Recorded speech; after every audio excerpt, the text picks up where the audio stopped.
జై శ్రీరామ్, జై శ్రీరామ్. రామ లక్ష్మణ జానకి, రామ లక్ష్మణ జానకి. జై శ్రీరామ్. అందరికీ నమస్కారం. ఇంత భారీ వర్షం కురుస్తున్నప్పుడు కూడా నిజంగా అద్భుతం అన్న. మీ అందరు హ్యాట్స్ ఆఫ్ అన్న. మీ అందరికి నేను కృష్ణారెడ్డి గారికి ఫోన్ చేస్తే ఎక్కడ అనుకున్నారంటే అన్న రాజీవ్ చౌక్ దానికని ఉన్నారన్న అని చెప్పన్నారు. బయలుదేరేసరికి వర్షం పడ్డది. ఇంత భారీ వర్షం కురుస్తున్నప్పుడు కూడా ఇంత పెద్ద సంఖ్యలో విచ్చేసినటువంటి మీ అందరు కూడా నిజంగా హ్యాట్స్ ఆఫ్ అన్న. మీ ఉత్సాహం చూస్తుంటే, మీ ఆవేశం చూస్తుంటే, మీ జోష్ చూస్తుంటే, మీ హోజ్ చూస్తుంటే నాకు రెండు కళ్ళ నిండా చూస్తుంటే సంతోషాన్ని పట్టలేకపోతున్నాను. నాలో రక్తం ఇంకా ఉరకలేస్తుందన్న, ఇంకా కష్టపడాలని చెప్పి, ఇంకా ఉత్సాహంగా పనిచేయాలనిపిస్తుందని మీ అందరు చూస్తుంటే. ఇవాళ ఎప్పుడు కూడా నేను ధర్మం కోసం పనిచేస్తాను. కరెక్ట్ 10 సంవత్సరాల క్రితం ఇదే హిందూ సంగ్రామ యాత్ర, ఏకతా యాత్ర ప్రారంభించినప్పుడు, ఇదే కరీంనగర్లో ప్రారంభించినప్పుడు చాలా మంది హేళన చేసిరన్న. చాలా మంది వీడు పిచ్చోడు, వీడు హిందూ అంటాడు, వీడు పిచ్చోడు, హిందూ పిచ్చోడు అంటారన్న. హిందూ ఏకతా యాత్రను ఫెయిల్ చేయడానికి చాలా మంది ప్రయత్నం చేసిరన్న. ఈ హిందూ ఏకతా యాత్ర రోజే అనేక ర్యాలీలు పెట్టిరన్న. చాలా మంది, అనేక మంది సూడో సెక్యులర్ వాదులు ఇది మతాన్ని రెచ్చగొట్టే విధంగా కరీంనగర్లో మత విద్వేషాలు రగిలించడానికే బండి సంజయ్ ఈ విధంగా చేస్తున్నాడని చెప్పి చాలా మంది రెచ్చగొట్టే ప్రయత్నం చేసిరన్న. కానీ ఈరోజు నిజంగా బండి సంజయ్ చాలా అదృష్టవంతుడన్న. ఇంత ఉత్సాహంతో ఇంత పెద్ద హిందూ బలగం, ఈ హిందూ బలాన్ని చూస్తుంటే నేను రాబోయే రోజుల్లో కూడా మీకోసం పనిచేస్తా. ఈ సనాతన ధర్మం కోసం మాత్రమే పనిచేస్తాను.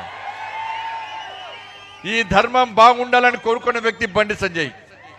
ఈ దేశం బాగుండాలని కోరుకునే వ్యక్తి బండి సంజయ్. ఈ సమాజం బాగుండాలని కోరుకునే వ్యక్తి బండి సంజయ్ తప్ప ఏ రోజు బతకాలని కోరుకోలేదన్నా.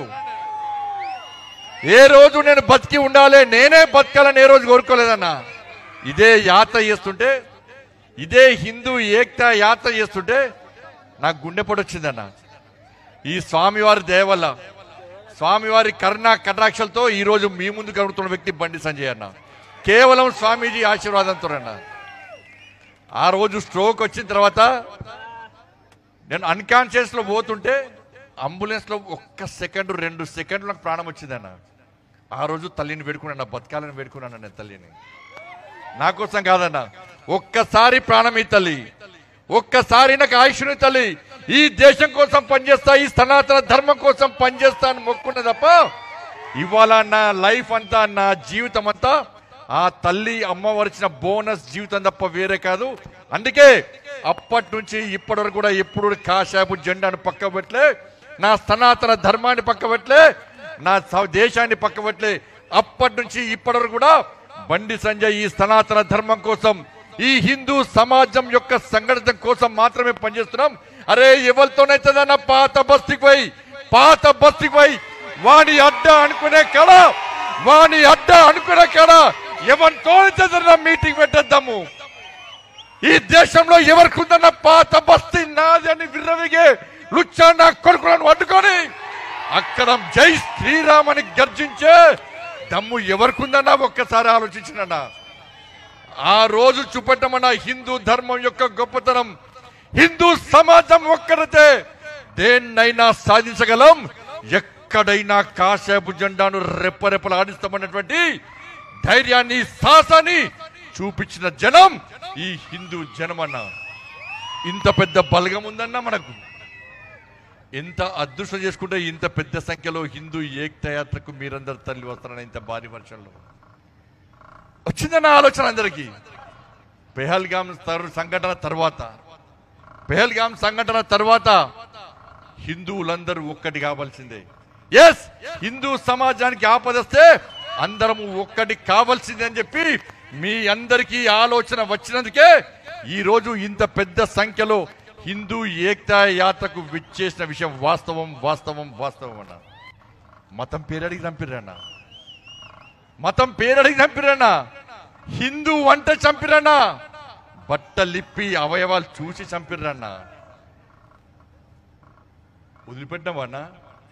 నరేంద్ర మోడీ గారు చెప్పిరన్నా, ఎవడైతే నరేంద్ర మోడీ గారు పెహల్గాం సంఘటన తర్వాత చెప్పిండన్నా, ఎవడైతే నా దేశానికి ముప్పు వాటిపోయాలని నా దేశం వైపు ఎవరైతే కన్నెత్తి చూస్తాడో వానికి నా అన్న వాళ్ళు లేకుండా చేస్తా అని చెప్పి ఇవాళ పాకిస్తాన్లో చొరబడి అరే మసూద్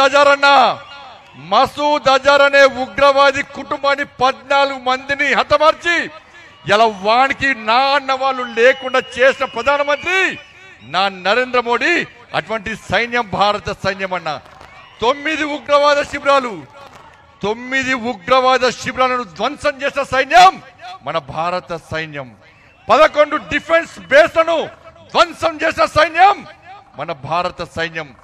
ఏ ఒక్క సామాన్య ప్రజలకు ఇబ్బంది కాకుండా ఉగ్రవాద స్థావరాలను మట్టుబెట్టిన సైన్యం భారత సైన్యం. అరే అగ్రరాజ్యం అని చెప్పుకునే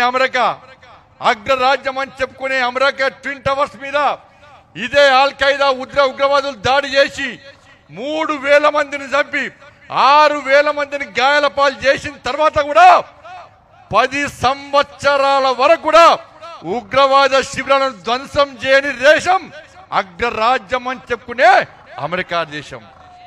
10 సంవత్సరాల దాకా ఏం చేయలేకపోయింది అగ్రరాజ్యం. 10 సంవత్సరాల తర్వాత ఒసామా బిన్ లాడెన్ చంపిందన్న.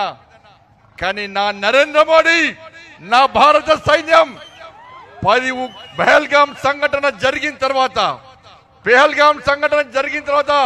కేవలం 15 డేస్ 15 రోజుల్లో ఇలా ఉగ్రవాద శిబిరాలను మట్టుబెట్టినటువంటి దేశం నా భారతదేశం, నా భారత సైన్యం అన్న విషయాన్ని గుర్తుంచుకోండి. ఇలా చైనా నుంచి అత్యధికమైనటువంటి ఆయుధాలు తీసుకొచ్చినప్పుడు కూడా నా భారత సైన్యం వాటిని ధ్వంసం చేసిన విషయాన్ని ఒక్కసారి గుర్తుంచుకోండి. ఇంత సాహసం చేసినటువంటి మన భారత సైన్యాన్ని పొగడాల్సిన బాధ్యత ప్రతి భారతీయునిపై ఉన్నది. ఏమంటున్నా మల్లికార్జున ఖార్గే, ఇది చిన్న యుద్ధమట, ఇది యుద్ధమే కాదట, చిన్న యుద్ధమట. అరే 9 ఉగ్రవాద శిబిరాలను ధ్వంసం చేస్తే చిన్న యుద్ధమా? మల్లికార్జున ఖార్గే గారు చెప్పాలి. 11 పాకిస్తాన్ డిఫెన్స్ బేస్లను ధ్వంసం చేసిన యుద్ధం చిన్న యుద్ధమా? మల్లికార్జున ఖార్గే గారు చెప్పాలి. అదే 20% డిఫెన్స్ వ్యవస్థను, పాకిస్తాన్ డిఫెన్స్ వ్యవస్థను ధ్వంసం చేసిన యుద్ధం ఏ విధంగా చిన్న యుద్ధం అవుతుందో ఇలా మల్లికార్జున ఖార్గే చెప్పాలి. ఇలా పాకిస్తాన్ కు గడగడలా నుంచి అయ్యా బాంచను యుద్ధాన్ని విరమించానని చెప్పి బతిలాడే స్థాయికి తీసుకొచ్చిన యుద్ధం ఏ విధంగా చిన్న యుద్ధం అవుతుందో ఇలా మల్లికార్జున ఖార్గే చెప్పాలి. అనే రాహుల్ గాంధీ గారికి నేను ఇక్కడ అభిమానులు అనుకున్నా, ఇక్కడ అభిమానులు లేరన్నా రాహుల్ గాంధీ గారికి, పాకిస్తాన్ లో అభిమానులు. ఇవాళ రాహుల్ గాంధీ పేరుతోనే అమెరికా పాకిస్తాన్ లో ట్రెండింగ్ నడుతుందన్న. ట్రెండింగ్ ఏ మనిషి అన్న రాహుల్ గాంధీ?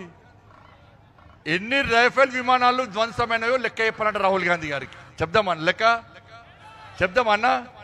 ఎప్పుడు ఎన్నికలు జరిగినా చెప్దామన్న రాహుల్ గాంధీ లెక్క చెప్పాల్సిందన్న. ఒక అవగాహన లేని నాయకుడు, దేశం పట్ల, ధర్మం పట్ల, సమాజం పట్ల ప్రేమ లేని నాయకుడు ఈరోజు దేశాన్ని ఏలాలని చూస్తే ఈ దేశ ప్రజలు ఏ విధంగా ఆలోచించాల్సిన అవసరం ఉన్నది. రాహుల్ గాంధీ గారు చేసిన వ్యాఖ్యలు ఇవాళ ఈ దేశంలోని సైనికులను అవమానపరచడమే, ఈ దేశం కోసం బలిదానమైన సైనికులను అవమానపరచడమే. ఈ దేశంలో అవసరం వస్తే నేను కూడా సైనికుడిగా మారుతా, నేను కూడా సరిహద్దులో పెడతా, పాకిస్తాన్ మీద యుద్ధం చేయడానికి సిద్ధమని ఉత్సాహంగా ముందుకొచ్చిన ఈ భారతీయుల మనోభావాలను అవమానపరచడమే రాహుల్ గాంధీ వ్యాఖ్యలన్న విషయాన్ని ఇలా కాంగ్రెస్ పార్టీ గుర్తుంచుకోవాలి. అరే ఇక్కడున్న రాష్ట్ర ముఖ్యమంత్రి గారు మనం చెప్తున్నారు, పాకిస్తాన్ ముక్కలు చేసింది ఇందిరాగాంధీ, పాకిస్తాన్ ముక్కలు చేసింది కాంగ్రెస్ పార్టీ అని చెప్తున్నటువంటి ఇవాళ రేవంత్ రెడ్డి గారు ఇలా పాకిస్తాన్ ముక్కలు చేసిన ప్రభుత్వం పార్టీ మీదైతే పక్కనే ఉన్న పీఓకేను ఎందుకు స్వాధీనం చేసుకోవాలి మీ కాంగ్రెస్ పార్టీ చెప్పాల్సిన బాధ్యత రేవంత్ రెడ్డి గారు. అది ఇలా పీఓకే వెళ్ళాను కదా అని ఇలా కాశ్మీర్లో విధ్వంసం జరిగేది, కాశ్మీర్లో హిందువుల మీద హత్యాకాండ జరిగేది, కాశ్మీర్లో పండితుల హత్యాకాండ జరిగేది. కాశ్మీర్లో పాకిస్తాన్ జెండా ఎగిరేది, కాశ్మీర్ టెర్రరిస్టుల గడ్డగా మారింది. ఇవన్నిటి పిఓకే వలన ఇలా కాంగ్రెస్ పార్టీ ఆ రోజు పిఓకేను ఎందుకు స్వాధీనం చేసుకోలేదో చెప్పాల్సిన బాధ్యత ఉంది. అంతెందుకన్నా హైదరాబాద్లో రోహింగ్యాలు కూడా పంపలేని దౌర్భాగ్య స్థితిలో ఇలా కాంగ్రెస్ పార్టీ తెలంగాణ రాష్ట్రంలో ఉంది. ఇలా భారతీయ జనతా పార్టీ పాలిత రాష్ట్రాల్లో ఇతర దేశాల నుంచి వచ్చిన వ్యక్తులను, ఇతర దేశాల నుంచి పాస్పోర్ట్ లేకుండా, వీసాలు లేకుండా వచ్చి ఈ దేశంలో సత్రంగా భావించుంటున్న వ్యక్తులను ఇతర రాష్ట్రాల్లో బయటికి పంపిస్తుంటే ఈ తెలంగాణ రాష్ట్రంలో కనీసం వాళ్ళ గురించి పట్టించుకోకుండా, వాళ్ళను బయటికి పంపే ప్రయత్నం చేయకుండా తూతూ మంత్రంగా వ్యవహరిస్తున్నటువంటి కాంగ్రెస్ పార్టీ ప్రభుత్వం ఇవాళ తెలంగాణ రాష్ట్ర ప్రజలకు సమాధానం చెప్పాలి. ఎందుకు ఇక్కడ పాస్పోర్ట్ వీసాలు లేకుండా ఉన్నటువంటి రోహింగ్యాలను ఈ దేశం నుంచి, రాష్ట్రం నుంచి పంపించలేకపోతున్నారు? దాంతో పాటు వాళ్ళను బామర్దు లెక్క, సొంత ఇంటి అల్లుని లెక్క ఇలా షెల్టర్లు ఇచ్చి పెంచి పోషిస్తున్న ప్రభుత్వం గతంలో బీఆర్ఎస్ పార్టీ ప్రభుత్వం, ఇప్పటి కాంగ్రెస్ పార్టీ ప్రభుత్వం అన్న విషయాన్ని గుర్తుంచుకోండి. ఇలా రేవంత్ రెడ్డి సర్కార్కు దమ్ముంటే నీ దేశం పట్ల, ఈ ధర్మం పట్ల, ఈ సమాజం పట్ల మీకు చిత్తశుద్ధి ఉంటే వెంటనే భాగ్యనగర్ తో పాటు తెలంగాణ రాష్ట్రంలో కాటన్ సెర్చ్ చేయండి. ఎవడు పాస్పోర్ట్ లేకుండా, వీసా లేకుండా ఉంటుండో వాళ్ళను ఈ తెలంగాణ రాష్ట్రం నుంచి పంపించే దమ్ము మీకుంటే వెంటనే కాటన్ సెర్చ్ ప్రారంభించాలని చెప్పి ఈ హిందూ ఏకతా యాత్ర ద్వారా ఈ రాష్ట్ర ముఖ్యమంత్రిని నేను డిమాండ్ చేస్తున్నా. మీకు చేత కాకుంటే మీకు ఓట్లే ముఖ్యం, ఈ ఓటు బ్యాంక్ కోసమే పనిచేస్తామని భావిస్తే మాకు లేఖ రాయండి, నరేంద్ర మోడీ గారికి లేఖ రాయండి. మాకు చేత కాదు, రోహింగ్యాలు పంపడానికి మాకు చేత కాదు. వాళ్లకు ఆధార్ కార్డులు ఇచ్చినాం, వాళ్ళకు రేషన్ కార్డులు ఇచ్చినాం, వాళ్ళకు పాస్పోర్ట్లు ఇచ్చే ప్రయత్నం చేస్తున్నాం, వాళ్ళకు డబుల్ బెడ్రూమ్లు ఇచ్చినాం, వాళ్ళకు రేషన్ బియ్యం ఇస్తున్నాం. మాకు వాళ్ళ ఓట్లు ముఖ్యం, మేము పంపమని చెప్పి మీరు లేఖ రాయండి ప్రధానమంత్రి గారికి, లేకుండా అమిత్ షా గారికి. వాళ్ళని ఏ విధంగా మెడలు పట్టి బయట రూపుతామో ఇలా కేంద్ర బలగాలు చూసుకుంటాయి, కేంద్ర ప్రభుత్వం చూసుకుంటుందనే విషయాన్ని ఈ హిందూ ఏకతా యాత్ర ద్వారా రాష్ట్ర ముఖ్యమంత్రికి సవాల్ చేస్తున్నాం. ఎన్ని రోజులు భరిస్తామన్నా? అందుకే ఒక్కసారి ఉంచాడన్నా, పేల్గాం సంఘటన జరిగింది, అయిపోయింది. మళ్ళా కొన్ని రోజులు ఇంట్లో కూర్చునేవాడు హిందూ కాదన్నా, ఇంట్లో కూర్చునేవాడు హిందూ కాదన్నా, నేను హిందూని అని చెప్పుకునేవాడు హిందూ కాదన్నా, కాసేపు జెండా బట్టి జై శ్రీరామ్ అనేవాడు హిందూ కాదన్నా, పూజలు యాగాలు చేసేవాడు హిందూ కాదన్నా. ఇవాళ సనాతన ధర్మం కోసం హిందూ సమాజానికి ఆపద వస్తే, హిందూ ధర్మానికి ఇబ్బందులు వస్తే, హిందూ సమాజాన్ని చీల్చే ప్రయత్నం చేస్తే నేనున్నానని కాసేపు జెండా పట్టుకొని యుద్ధం చేసేవాడే నిజమైన హిందూ అన్న విషయాన్ని గుర్తుంచుకోండి అన్నా. ఎన్ని రోజులు బతుకుతామన్నా? ఇలా బయలుదేరమంటే ఇంటికి వేదానికి గ్యారెంటీ లేదన్నా. కానీ బతికిన రోజు ధర్మం కోసం పనిచేయరన్నా, ఒక గొప్ప కార్యం చేయరన్నా, ఒక గొప్ప కార్యం చేయండి అన్న. నేను నా ధర్మం కోసం పనిచేసిన మీ పిల్లలు చెప్పుకుంటారన్న భవిష్యత్తులో మా నాన్న హిందూ ధర్మం కోసం పనిచేసిండు, మా నాన్న నా కాశాపు జెండా కోసం పనిచేసిండు, నా నాన్న హిందూ సమాజ సంఘటిత కోసం పనిచేసిండు, నా నాన్న హిందూ ధర్మానికి ఆపదొస్తే ఏ రోజు ఇంట్లో లేడు, బయటకు వచ్చి యుద్ధం చేసిండు అని చెప్పి ఇలా మీ పిల్లలు భవిష్యత్తులో మీ పిల్లలు చెప్పుకునే అవకాశం మీరు కల్పించండి అన్న. పిరికితనం కాదన్నా. పహల్గాం పోయి నరేంద్ర మోడీ గారు యుద్ధం చేయించిండు, భారత సైన్యం యుద్ధం చేసిండని చెప్పుకోవడం కాదన్నా. మనం ఏం చేస్తాం ఈ దేశం కోసం, ఈ ధర్మం కోసం, ఈ సమాజం కోసం అనో ఒక్కసారి ఆలోచించండి అన్న. ఇలా ప్రపంచ దేశాలు ఆశ్చర్యపడేనా? ఇలా చైనా టెక్నాలజీని కూడా మన పక్క పెట్టమన్నా. ఇవాళ చైనాతో పాటు అమెరికాతో పాటు టెక్నికల్ గా టెక్నాలజీని పెంచి పోషిస్తున్నటువంటి ఇజ్రాయిల్ కూడా ఆశ్చర్యపోయిందన్న. ఇవాళ 100% టెక్నాలజీని డైరెక్ట్ ఉపయోగించి ఇలా కేవలం వాళ్ళ స్థావరాలు మాత్రమే దెబ్బతీస్తామంటే ప్రపంచంలో ఏ దేశం కూడా ఇంత బ్రహ్మాండమైన టెక్నాలజీని ఉపయోగించలేదన్న. 100% టెక్నాలజీని సక్సెస్ చేస్తున్న దేశం నా భారతదేశం, నా నరేంద్ర మోడీ అన్న విషయాన్ని ఇలా ప్రపంచాలు గుర్తించినాయి. కాబట్టి అమెరికా కానీ చైనా కానీ ఈ యుద్ధం జరగద్దు అని పాకిస్తాన్ కాళ్ళ వేళ పడే విధంగా చేసిన దేశాలే ఈ చైనా అమెరికా దేశాలన్న. యుద్ధం చేస్తే పాకిస్తాన్ ఉండదు. ఇలా చిన్న శాంపుల్ గా ఇస్తేనే, ట్రయల్ చూపడితేనే పాకిస్తాన్ గడగడలాడిందన్న. నిజమైన యుద్ధం ప్రారంభిస్తే ఉఫ్ అని ఊతే పాకిస్తాన్ కొట్టుకపోతున్న విషయాన్ని పాకిస్తాన్ కు తెలుసు. కాబట్టి ఇప్పటికే 20% డిఫెన్స్ వ్యవస్థను పాకిస్తాన్ సంబంధించిన డిఫెన్స్ వ్యవస్థను మొత్తం ధ్వంసం చేస్తాం కాబట్టి ఇలా పాకిస్తాన్ భయపడుతుందన్న. కానీ దీన్ని చాలా మంది తప్పుడు ప్రచారం చేస్తున్నారు. ఎక్కడ తప్పుడు ప్రచారం నమ్మద్దన్న. యుద్ధం ఆగలే, యుద్ధం ఆగలే. ఈ రోజు నరేంద్ర మోడీ గారు చెప్పారు, ఈ రోజు జయశంకర్ గారు చెప్పారు, యుద్ధం ఆగలే, యుద్ధం నడుస్తూనే ఉంటది, యుద్ధాన్ని నడుపుతూనే ఉంటాం. పాకిస్తాన్ ఎన్ని రోజులు వాళ్ళ దేశంలో ఉగ్రవాదులకు స్థావరాలు ఇస్తావో ఆ స్థావరాలను ధ్వంసం చేసే వరకు కూడా, ఈ ఉగ్రవాదాన్ని మట్టు పెట్టే వరకు కూడా ఈ యుద్ధాన్ని ఆపే ప్రసక్తి లేదు. రేపు సమాచారం వచ్చినా కూడా రేపు కూడా అవసరం పాకిస్తాన్ స్థావరాల మీద దాడి చేస్తామని చెప్పి ఈ రోజు నరేంద్ర మోడీ గారు చెప్పారు, జయశంకర్ గారు చెప్పారు. కాబట్టి మనం ఆ దిశగా ఆలోచిద్దాం. తప్పుడు ప్రచారం నమ్మకుండా నరేంద్ర మోడీ గారు లాంటి మహానుభావునికి ఈ దేశ ప్రజలందరూ కూడా సంఘీభావం ప్రకటించాలి. ఈ దేశం కోసం పనిచేసే భారత సైన్యానికి ప్రతి భారతీయుడు, ప్రతి హిందూ కూడా ఎస్ మేము మీ కండగా ఉంటామని చెప్పి వాళ్ళకు ధైర్యాన్ని ఇచ్చే విధంగా మనం అందరం కూడా ముందుకు పోవాల్సిన అవసరం ఉంది.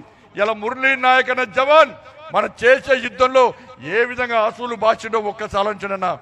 మరి ఇంత జరుగుతుందన్న వాళ్ళు ఎండలో కష్టపడుతురన్నా, వర్షంలో చస్తురన్నా, చలికి చస్తురన్నా.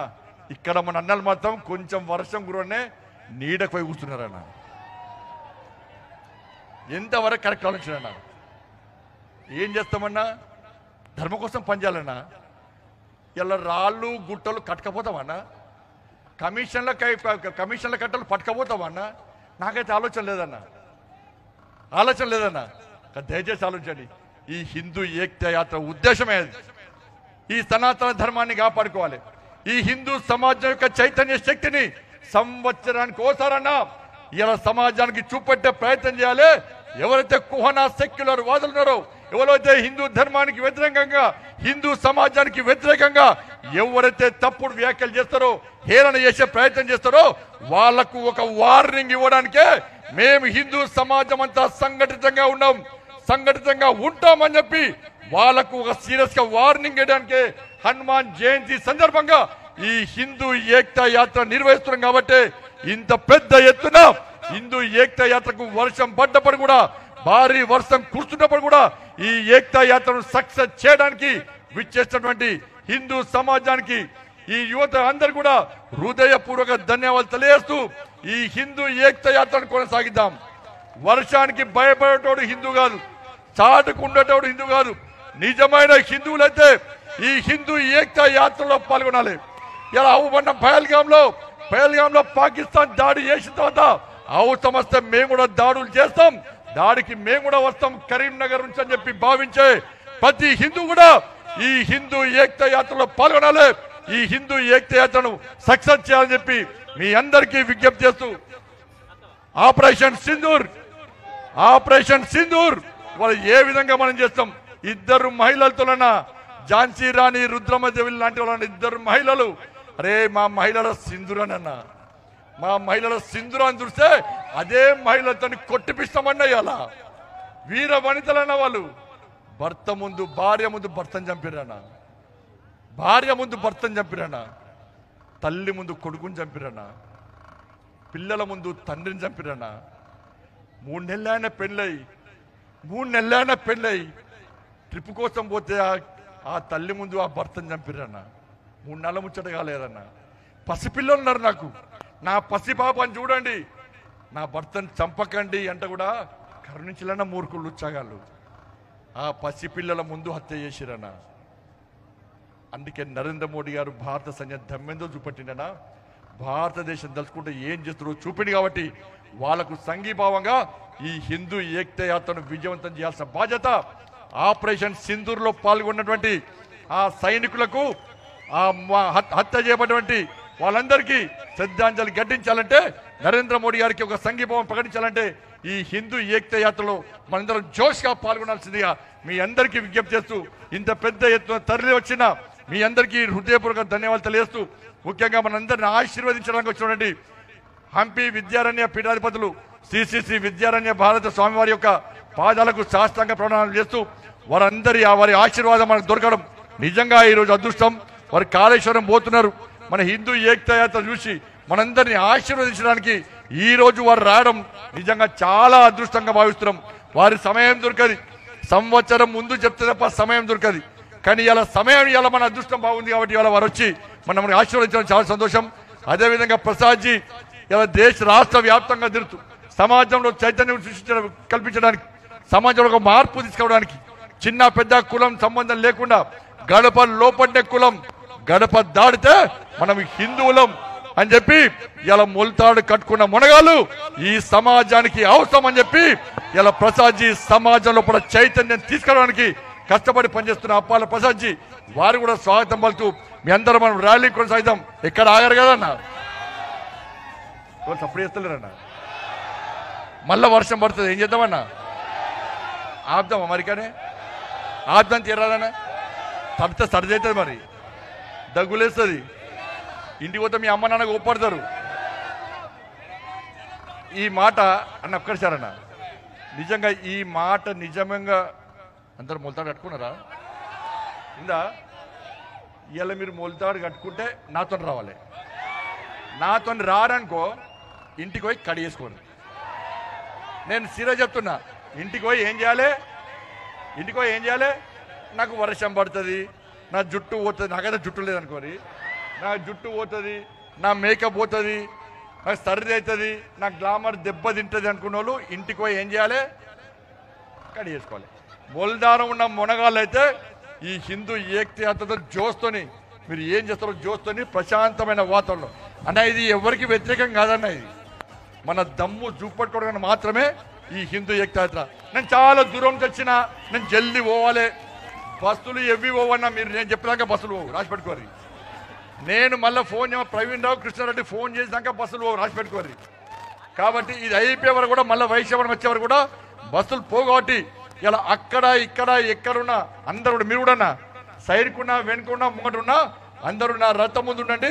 ఇలా కరీంనగర్ ప్రజలకు ఒక ధైర్యాన్ని కల్పించండి. మీకందరికీ మేము అండగా అని చెప్పి భారతీయ జనతా పార్టీ కార్యకర్తలు కానీ హిందూ సమాజం అంతా కూడా మీ కండమని ఉన్నామని చెప్పి ఒక భరోసా కల్పించడానికి మనందరం ముందుకు సాగాల్సిందిగా మీ అందరికీ విజ్ఞప్తి చేస్తూ మరొకసారి ఇంత పెద్ద ఎత్తున తరలి వచ్చిన మీ అందరికీ హృదయపూర్వక ధన్యవాదాలు తెలియజేస్తూ ముగిస్తున్నాను. భారత్ మాతాకి జై శ్రీరామ్, జై శ్రీరామ్. రామ లక్ష్మణ జానకి, రామ లక్ష్మణ జానకి. ధన్యవాదాలు. స్టార్ట్ చేయాలి ర్యాలీ. ఎక్కడ ముందుకు నడవాలి. సౌండ్ పెట్టండి, సౌండ్ పెట్టి